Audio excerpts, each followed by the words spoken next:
নমস্কার, আমি জ্যোতিষ সম্রাট বিনয় শাস্ত্রী। আশা করি ঈশ্বরের কৃপায় আপনারা ভালোই আছেন। আজকে আমার ভিডিওর আলোচ্য বিষয় বৃশ্চিক রাশি বা লগ্নের জাতক জাতিকাদের ডিসেম্বর 2025 কেমন যাবে। এই 2025-এর লাস্ট মাস ডিসেম্বর মাস। আমি আগেই বলেছিলাম যে 2025-এর শেষের দিকটা বৃশ্চিক রাশি, কর্কট রাশি এদের ভালোই যাবে। তো কেমন ভালো যাবে? এই বৃশ্চিক রাশির 1 তারিখের গ্রহ সন্নিবেশ রাশি বা লগ্নে আছে রবি, মঙ্গল এবং শুক্র। দ্বিতীয় তৃতীয় কেউ নেই, চতুর্থে রাহু, পঞ্চমে শনিদেব এবং চন্দ্র। ষষ্ঠ সপ্তম অষ্টমে কেউ নেই, নবমে বক্রী বৃহস্পতি এবং দশমে কেতু আর দ্বাদশে বুধ। তাহলে এই গ্রহ সন্নিবেশ অনুসারে কেমন ভালো যাবে? প্রথমেই বলি, লগ্নপতি লগ্নে আছে, এর অ্যাডভান্টেজ সব থেকে বেশি। এই লগ্নপতি লগ্ন আছে একাদশপতির নক্ষত্রে বা অষ্টমপতির নক্ষত্রে। আবার দশমপতি সে বসে আছে লগ্নে, তার মানে মঙ্গল এবং রবি রাজযোগ তৈরি হলো। এটা দারুণ বলবান যোগ। এইখানে আছে সপ্তম এবং দ্বাদশপতি শুক্র,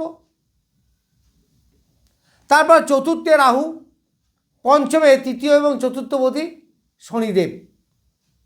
তাহলে লগ্নের অবস্থা বলবান। তাহলে আপনারা যে কোনো বাধা বিঘ্নকে সহজে অতিক্রম করতে পারবেন, কাজের মধ্যে এনার্জি আসবে, এতে কোনো সন্দেহ নেই। শরীর স্বাস্থ্য মন মানসিকতা এইগুলো ভালো থাকবে। এই 7ই ডিসেম্বর এই মঙ্গল চলে যাবে ধনু রাশিতে। মঙ্গল এখন আছে 25 ডিগ্রিতে। তা 25 ডিগ্রিতে গ্রহের ক্ষমতা অনেকটা কমে যায়, যার জন্যে যে ফল আগে দিয়ে এসেছে অর্থাৎ নভেম্বর মাসে সেই ফলের সঙ্গে তারতম্য হবে। তবে যখন দ্বিতীয় যাবে, আবার দ্বিতীয় পতি তুঙ্গ ক্ষেত্রে, ফলে অর্থনৈতিক কাঠামোর একটা আমূল পরিবর্তন আপনাদের দেখা যাবে। এই দ্বিতীয়পতি এবং পঞ্চমপতি বৃহস্পতি সে তুঙ্গ অবস্থায় আছে। আবার 5ই ডিসেম্বর সে বক্রী অবস্থাতেই মিথুনে যাবে। তাহলে মিথুনে গেলে দ্বিতীয় স্থানে দৃষ্টি দেবে। তাহলে অর্থনৈতিক কাঠামো, পরিবারের মধ্যে একটা শান্তি বিরাজ, এইগুলো করবে, এইগুলো আপনারা পাবেন। এবার 5ই ডিসেম্বর যখন অষ্টমে যাবে এই রাজযোগকারী গ্রহ অর্থাৎ পঞ্চমপতি বলবান বৃহস্পতি, যখন অষ্টমে যাবে অষ্টমে ফলের বৃদ্ধি করবে। প্রথম কথা হচ্ছে, অষ্টমকে আমরা নেগেটিভ ঘর বলি, কিন্তু শুধু নেগেটিভ নয়, এখানে বহুত কিছু পজিটিভ আছে। যেমন গোপনীয়তায় সাকসেস, অষ্টমকে আমাদের গোপন স্থান বলা হয়। গোপনীয়তায় সাকসেস তার মানে কি, শরীরে যদি কোনো গোপনাঙ্গে কোনো রোগ থাকে, কোনো গোপন রোগ থাকে যা ধরা যাচ্ছে না, সেই রোগ থেকে আপনি মুক্তি পাবেন। যে সমস্ত ব্যবসাগুলো কিছুটা গোপনে করা হয় সেই সমস্ত ব্যবসায়ীদের উন্নতি হবে, ডেভেলপমেন্ট হবে। পরের সম্পত্তি উত্তরাধিকারী সূত্রে বা ফাটকা ইনকাম এদের যথেষ্ট ডেভেলপ হবে। যদি এমন কেউ থাকে যার পরের সম্পত্তি পাবো পাবো করছেন কিন্তু পাচ্ছেন না, লিগেলি আপনি পাওয়ার মালিক, তাহলে সেইগুলো এই সময়ে পাবেন। যারা জ্যোতিষী, লয়ার, দেখবেন লয়ারের বাড়ি গেলে সাধারণত বলে না কেউ যে উকিলের বাড়ি গিয়েছিলাম। জ্যোতিষী কাছে অনেকেই আসে কিন্তু বলতে চায় না, এগুলো কিছুটা সিক্রেট ব্যাপার। সুদের টাকা অনেকেই নেয় কিন্তু কেউ বলে না আমি সুদের ব্যবসা করি বা সুদে টাকা আনতে গিয়েছিলাম। তাহলে এই ধরনের যে সমস্ত ব্যবসাগুলো আছে সেই সমস্ত ব্যবসায় উন্নতি হবে। এই বৃহস্পতি যখন অষ্টমে যাবে, অষ্টম থেকে আমাদের ঋণের বিচারও করা হয়।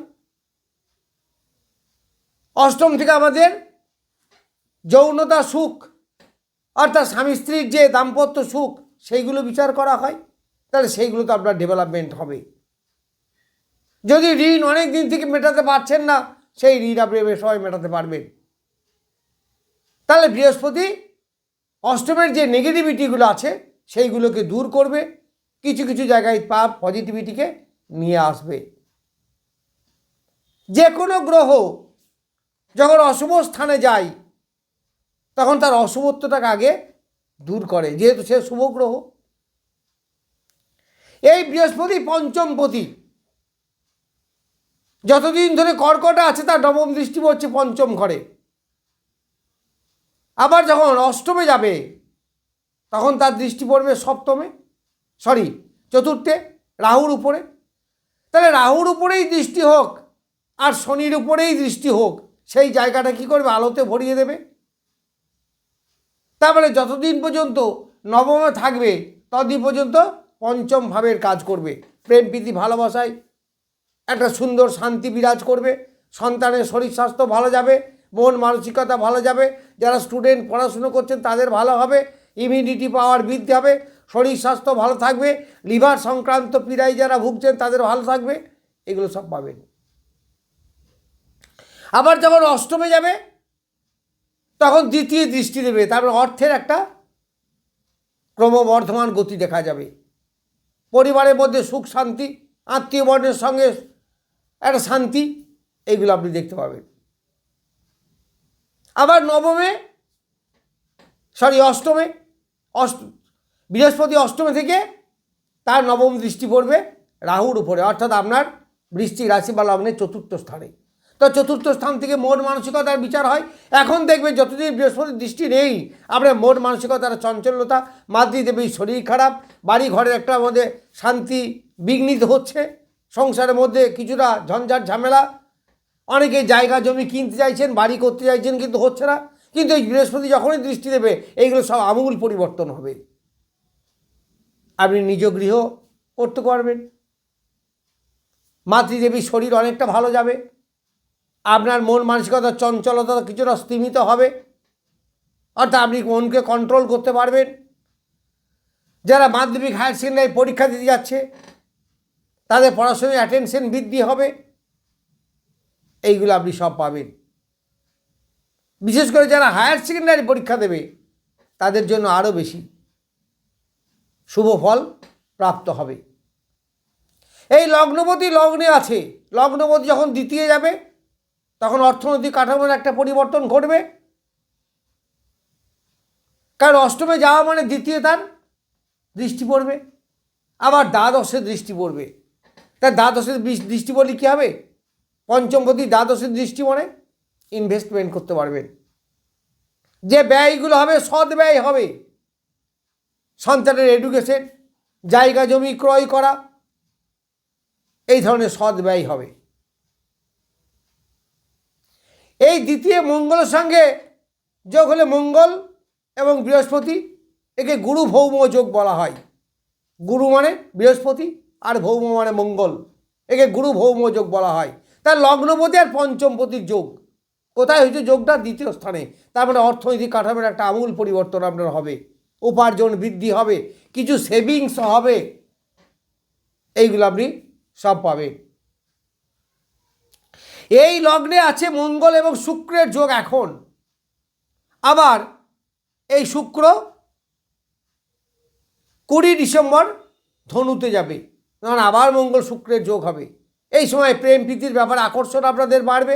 অনেকে প্রেমের মাধ্যমে যারা বিবাহ করতে চাইছেন বা স্বনির্বাচিত বিবাহ করতে চাইছেন তাদের বিবাহের গতি আরও দ্রুত হবে, অনেকের বিবাহ সংগঠিত হবে, কারণ এই বৃশ্চিক রাশি বা লগ্ন সাপেক্ষে সপ্তমপতি শুক্র এবং লগ্নপতি মঙ্গল। তাহলে মঙ্গল এবং শুক্রের যোগ হচ্ছে, তাতে কী লাভ হবে? তাতে যারা টেকনিক্যাল লাইনে পড়াশুনো করছেন, যারা মেডিকেল লাইনে পড়াশুনো করছেন তাদের ভীষণ উন্নতি হবে, প্রেম প্রীতির ব্যাপারে আকর্ষণ বৃদ্ধি হবে।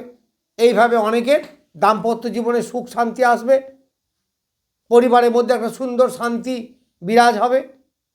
কারণ মঙ্গল হচ্ছে লগ্নপতি, তার মানে কোণপতি প্লাস কেন্দ্রপতি, আবার শুক্র হচ্ছে সপ্তমপতি কেন্দ্রপতি।